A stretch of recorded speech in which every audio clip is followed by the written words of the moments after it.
I don't have anything funny to say about the mojito, but every time I hear the word, I picture George W. Bush ordering one and saying, "Yeah, I'd like a mojito."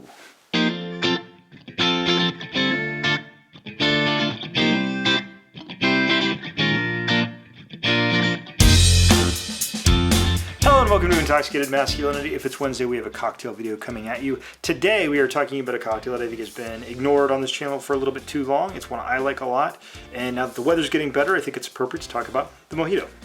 The mojito is a cocktail that originated in Cuba. The specifics of the origin are very, very nebulous.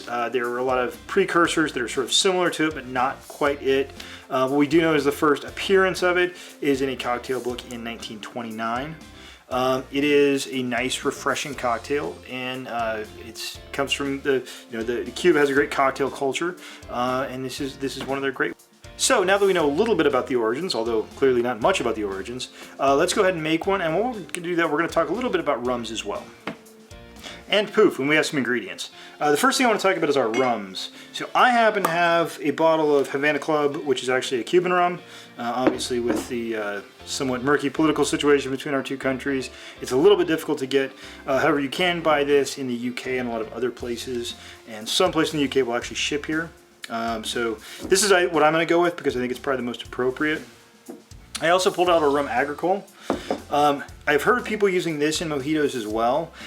I'm not going to do that. The reason is, so rum agricole is used from fermenting and distilling the sugarcane juices, which is a different process than most rums are. It is a very similar process, a near identical process to the way cachaça is made in Brazil. And so I feel like if you use rum agricole in this mojito, you're going to have something that is almost identical to a caipirinha, which is another cocktail we'll get to at some point. And I want to make this as close to what I think is the appropriate and the traditional mojito that we can. All right. So that being said, we're going to use our Havana Club. So we're going to start off. You're going to grab some mint leaves. I've got about, I think, 7 or 8 in there. So you're going to start off with your mint, and you slap it just to sort of express some of those oils. The next thing we're going to do is we're going to toss in our lime juice. Now, I like my cocktails to be a little bit more sour than I do sweet. So I am going to start off with an ounce of lime juice. And we go over to our simple syrup. I'm just going to do half an ounce. Now this is entirely based on your own taste. I really don't like a mojito if it's going to come off tasting a little bit too sweet. I don't think that's a great flavor profile for it, and it's not a great mouthfeel. So before we put our spirit in, we're going to muddle our mint leaves, our simple, and our lime juice. And here you're just going to press them down. You're not trying to He-Man these things. You're not crushing these things into nothing. Just get in there and just express those oils as much as you can. I also make mine slightly different than some people do. A lot of people will just open pour this so they get their mint leaves and everything into the cocktail. I'm OCD. I hate that. I like a nice clean looking cocktail, so I'm going to double strain this. If you don't have to do that, you can certainly open pour this, but that's the way I prefer. Like with all these cocktails, you make it the way you want, the way you prefer. And we're going to finish off our ingredients with 2 ounces of our selected white rum, in this case, our Havana Club. Now, let's grab some ice. So let's go ahead and toss that in our shaker.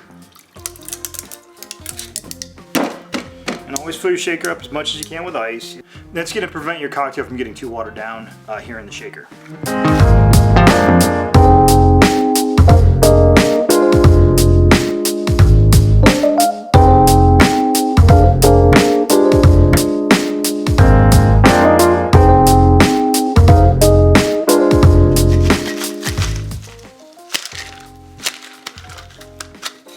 Now, I don't know if we've talked about this before. There's sort of a brief note on how long to shake a cocktail. Some people will give you a time period, shake it for 15 seconds, 20 seconds. Some cocktails you do need to do that with. Generally speaking, it's just hand feel. I mean, once you get a nice layer of frost over your shaker and it feels like it's nice and chilled down, you're probably fine. All right, so we've got our Collins glass, which so you could also put this in a rocks glass if you want to as well. I like it in the Collins glass a little bit better. So as I said, I'm going to go ahead and double strain this. If you want to open pour, that's perfectly fine.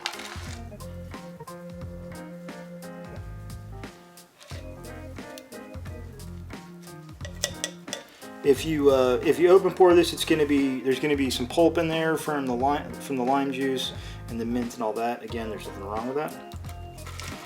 I just like things to be nice and clean. All right. One other note on this: a lot of people also use crushed ice. I don't like crushed ice particularly. I like cubes. Again, it's personal failings. And then we're going to top this off. In my case, we're just going to use, this is just water I made in a soda stream, just to give it the carbonation. We're just going to top it the rest of the way off there. Now, one thing I've noticed, and this has been mostly unintentional, I've sort of fallen out with doing a lot of garnishes on this channel. I do that largely because, well, two reasons. One, personal laziness, which I'm a big fan of. Also, when I make cocktails at home for myself, I don't typically garnish them. You can if you want to. It's you know, I think it improves the presentation of the cocktail, but I'm typically just, you know, a little bit more pragmatic on that kind of thing. In this one, I think you're probably good to garnish this one, and I'll tell you why.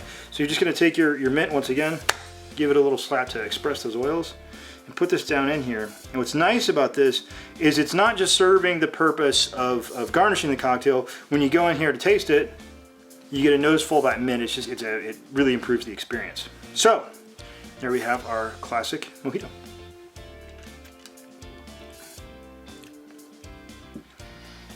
It's a really nice, fun, summery, light, sort of citrusy cocktail. It's great. The mint garnish, like I said, it sort of starts you off on the right foot with the cocktail. You're getting a whole bunch of those mint flavors or mint aromas right in your nose.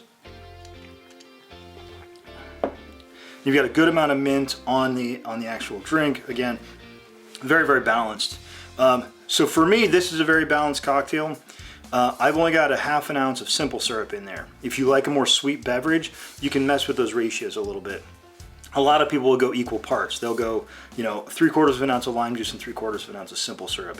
That's one of those things you kind of have to figure out on your own about what your taste kind of are.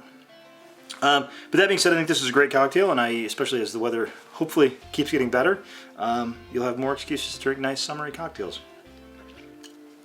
With that being said, I want to thank you for watching. Please like, share, and subscribe. And have a good drink, and have a good day.